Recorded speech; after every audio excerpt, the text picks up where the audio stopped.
দেখেন, আকাঙ্ক্ষার জায়গাটা হচ্ছে তো অসীম আর কি, আকাশ সমান আর কি। প্রশ্ন হচ্ছে যে যেই বাস্তবতা ইউনূস সরকার দায়িত্ব নিয়েছেন সেই বাস্তবতাটা আমাদেরকে মাথায় রাখতে হবে। বাংলাদেশ রাষ্ট্রটা ৭১ সালে যুদ্ধের সময়ও এতটা ভেঙে পড়ে নাই। আমাদের প্রশাসন, হাসিনার সরকার প্রশাসনকে ভেঙে যেখানে রেখে দিয়ে গেছে, বাংলাদেশের প্রত্যেকটা প্রশাসন ডিসফাংশনাল হয়ে গেছে। কোন প্রশাসন ইউনিট পেশাদারিত্বের জায়গাতে নাই। আপনি পুলিশ বলেন, আইন শৃঙ্খলা বাহিনী বলেন, সশস্ত্র বাহিনী বলেন, আমলাতন্ত্র বলেন, গোয়েন্দা সংস্থা বলেন, প্রত্যেকে ডিসফাংশনাল হয়ে গেছে। সেই রকম একটা বাস্তবতায় সরকার যেখানে দায়িত্ব নিয়েছে সেখানে আসলে আপনার গৃহযুদ্ধ শুরু হওয়ার কথা ছিল। আওয়ামী লীগ এবং আওয়ামী লীগের পক্ষের যে পরিমাণ শত্রু শক্তি ছিল, তাদের যে অস্ত্র ছিল এবং তাদের পার্শ্ববর্তী রাষ্ট্রের যে সমর্থন, এগুলো মিলে দেশে যুদ্ধ শুরু হওয়ার কথা ছিল। অন্তর্বর্তীকালীন সরকারের সবচেয়ে বড় অবদান হচ্ছে বাংলাদেশে গৃহযুদ্ধ তারা হতে দেয় না। এবং শুধু সরকার না, রাজনৈতিক দলের নেতারাও সবাই কাজ করেছে একসাথে। বিএনপি তারেক রহমান বলেন, জামাতের শফিকুর রহমান, ক্যাপ্টেন শফিকুর রহমান বলেন, হেফাজতের নেতৃবৃন্দ বলেন, প্রত্যেকে যে কেউ অস্ত্র হাতে তুলে নেওয়া, প্রতিশোধ নেওয়া, তারপরে বিরোধী দলের নেতাকর্মীদের বাড়িতে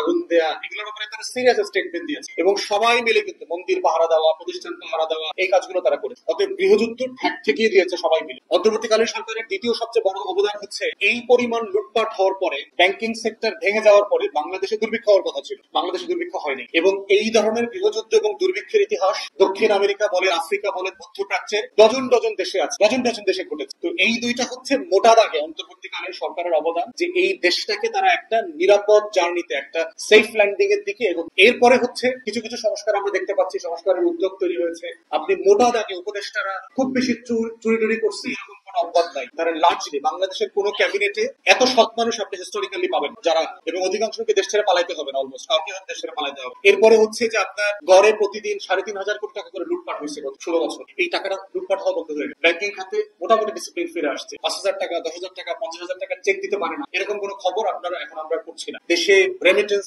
আমাদের ইতিহাসের সবচেয়ে বেশি রেমিটেন্স আসছে। রপ্তানি প্রতি মাস থেকে মাস বাড়ছে সেক্টর ওয়াইজ, এবং প্রিটি ডিসিপ্লিন ফিরে আসছে আরেকটি সেক্টরে। তো এই কাজগুলো আপনার চলমান এবং চলমান ধারায় যতটুকু করা সম্ভব। বাট আমরা বোধ করেছি প্রফেসর ইউনূস যদি আরো ডিসাইসিভ হইতেন, যদি ওনার যে ম্যান্ডেট ছিল, তাহলে আরো বেশি রিফর্ম অর্জন করা সম্ভব হইত। এবং আজকের এই ১ বছর পূর্তিতে আমি এর আগে ২-৩ মাস আগে বলেছি, প্রফেসর ইউনূসের সামনেই বলেছি, বাংলাদেশের আমাদের প্রত্যেকটা উপদেষ্টাকে তার ১ বছরের আমলনামার খতিয়ান জাতির কাছে দেওয়া দাও, যে আপনারা আসলে কি করেছেন গত 1 বছর। আপনাদেরকে যে আল্লাহর ওয়াস্তে বসাইলাম, আপনারা তো নির্বাচন করেন নাই, ২ টাকা খরচও করেন নাই, অধিকাংশ লোক কোনোদিন এসি রুম থেকে বাইরে হন নাই, গণ অভ্যুত্থানে মিছিল করা তো দূরের কথা। তো সেই জায়গায় আল্লাহর ওয়াস্তে যে আপনারা বসলেন, এবং অধিকাংশ উপদেষ্টা আওয়ামী লীগের আমলে খুবই ভালো ছিলেন, তারা আসলে কোনো বিপদ আপদে ছিলেন না, আমাদের মতো ৩-৪ বাসা মিলে পলাতক জীবনযাপন করা লাগে না। তো সেই বাস্তবতায় ওরা আসলে কি করলেন দেশের জন্য, আমরা এটা জানতে চাই। আজকেই আমাদের ব্রিফিং থেকে আমরা সরকারকে বলছি, আপনার প্রত্যেক উপদেষ্টা এবং গুরুত্বপূর্ণ প্রতিষ্ঠান যারা আছে, যেমন ধরেন বিডার চেয়ারম্যান, আমি বলার পরে বিডার চেয়ারম্যান আশিক চৌধুরী কিন্তু সে লিখিত তার আমলনামার স্ট্যাটাস দিয়েছে ৯ মাস অথবা ১০ মাস। আমি যখন বক্তব্য দিয়েছিলাম,